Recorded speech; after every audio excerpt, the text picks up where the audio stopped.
Rishi Sunak, the former British Prime Minister, is originally from India. A very brilliant young man. He never denigrated his nation of ancestry, nor poured venoms on India. Kemi Badenoch, the leader of the British Labour or Conservative Party. We are proud of her, in spite of her efforts at denigrating her nation of origin. She is entitled to her own opinions. She has even every right to remove the Kemi from her name. But that does not underscore the fact that the greatest black nation on earth is the nation called Nigeria.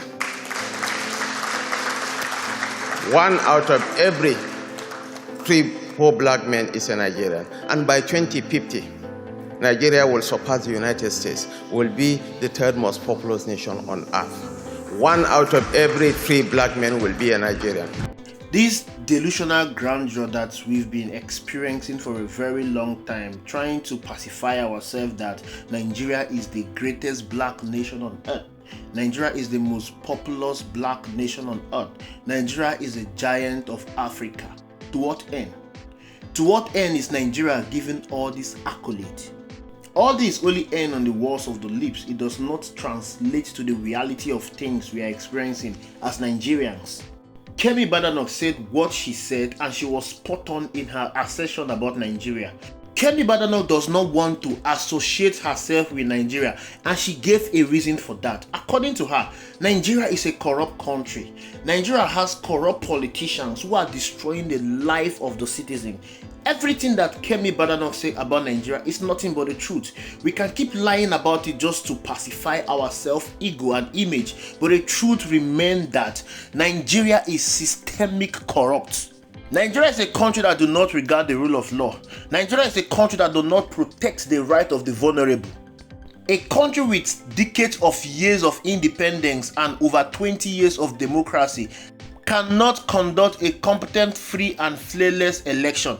Take a very good look at Ghana. Look at how flawless and seamless their election is. An opposition leader was defeated and he handed over power without any resistance, without threatening anybody. He didn't threaten to soak bamboos with blood. Barely few weeks after Kemi Badenoch made known her stance about Nigeria, look at what is happening in Nigeria.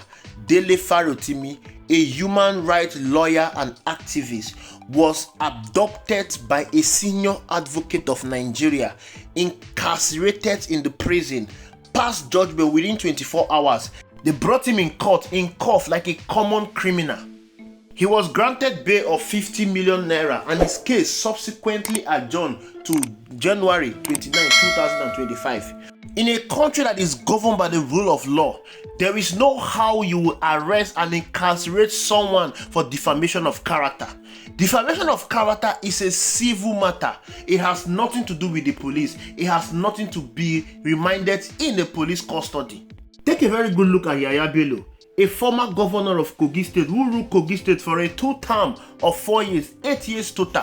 He was accused by the Economic and Financial Crime Commission of embezzling the public fund in the tune of 110 billion naira.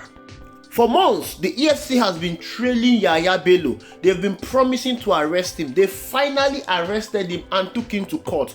But while taking him to court, Yaya Bello was being escorted by the EFCC officials. He walked freely, no handcuff, and he was being held in the court premises. Lawyers were going to bow before him and shake his hand. This is someone that embezzles state funds that could have been used to alleviate the suffering of the people, that could have been used to pull out people of Kogi State out of poverty, that could have been used to send Kogi State children to schools, that could have been used to build Kogi State healthcare. He embezzled it for his own personal, selfish aggrandizement. Rather than persecuting him, the law is turning a blind eye against his criminal affairs.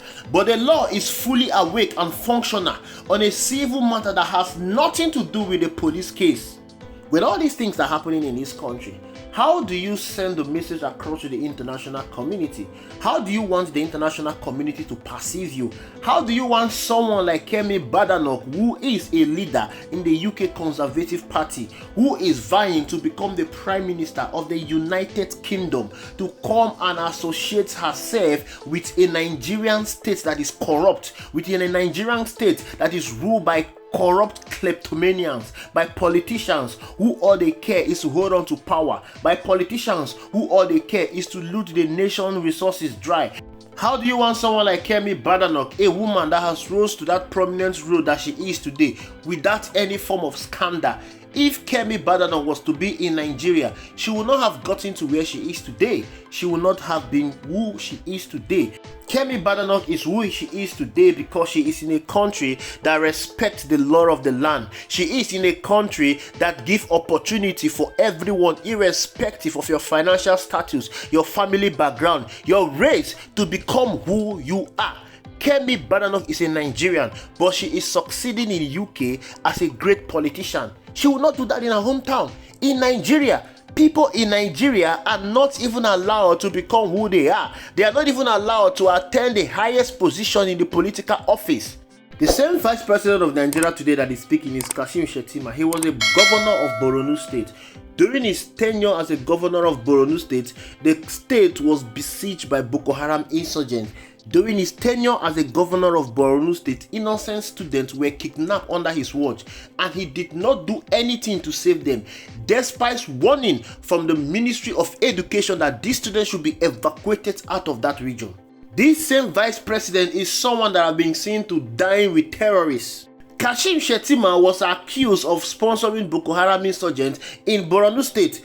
Of course, APC has come out boldly to say that they created the insecurity in Nigeria in order to undermine the good work of Goodluck Ebele Jonathan. They wanted to do everything possible to discredit Goodluck Ebele Jonathan. The insecurity under Goodluck Ebele Jonathan was created to divert the attention of Nigerians from what Goodluck Ebele Jonathan was doing to make Nigeria a great and prosperous nation.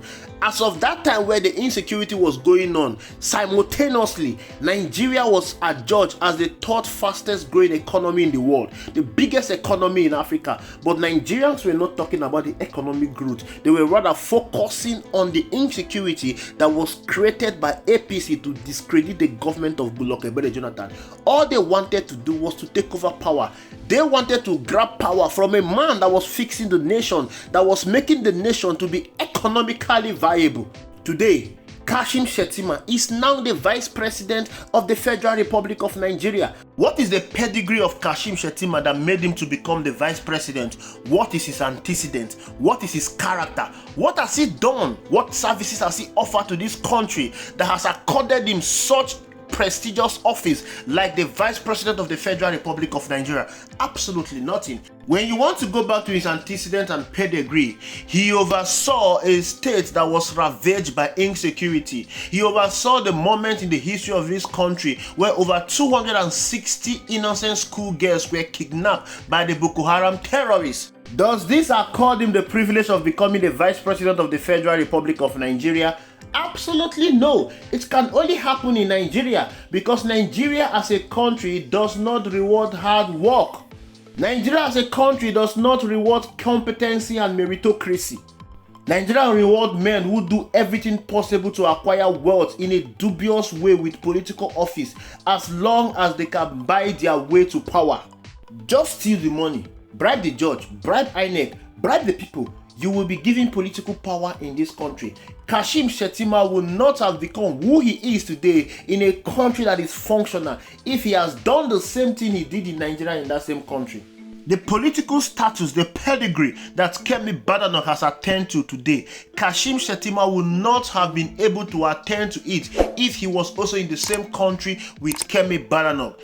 Therefore, rather than trying to engage Kemi Badenoch in a statement that is true and obvious, he should do everything possible to redeem Nigerian image. After all, he has the political power, the promise to make Nigeria better, and functional. But ever since they came into power, they have destroyed everything that Nigerians were enjoying. They've made the economy worse. They've made the purchasing power of the people to reduce. Nigerians are going through the most excruciating part in the history of this country. They should focus on governance rather than engaging in public discourse.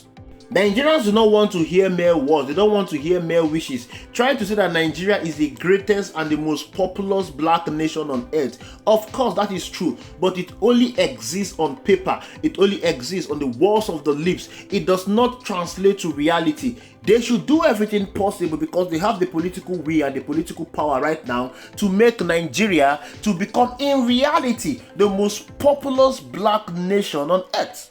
And how can they do that? They should ensure that the economy is stable. They should ensure that there is rule of law. They should ensure that Nigerians are employed. They should take millions that they threw into poverty out of poverty. They should build and revamp the Nigeria healthcare. They should revamp the Nigeria judicial system because the Nigeria judicial system is currently in a mess. They should allow our institutions to function maximally. Our institution at the National Assembly that should be running check and balance to the government in power, that should be holding the government accountable, that should ensure that the executive arm of government delivers on their promises, is now running a PRO for the executive arm of government in their abysmal failure.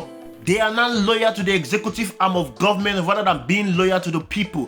Look at the INEC. And INEC ought to conduct a credible and fair election. INEC has now been captured by the executive. The people in INEC are card-carrying member of the All Progressive Congress, the security agencies that ought to maintain law and order, that ought to safeguard this country against external and internal aggressions, are not being used as a tool for political witch hunting. There is no how Nigeria can be the most populous black nation on earth when her judges are adjudged to be the most corrupt personalities in this country. Inflation, taxes, interest rates, they are at all-time high. Prices and commodities in the markets have skyrocketed to the roof. Nigerians can barely afford 1 square meal a day. Coming to tell us that Nigeria is the greatest black nation on earth is paradoxical. The vice president should leave public discourse for political analysts. He should leave it to unearned personalities. He should go and do the real governmental work that he was so-called elected into office to do. Thank you for watching. I will see you in the next video.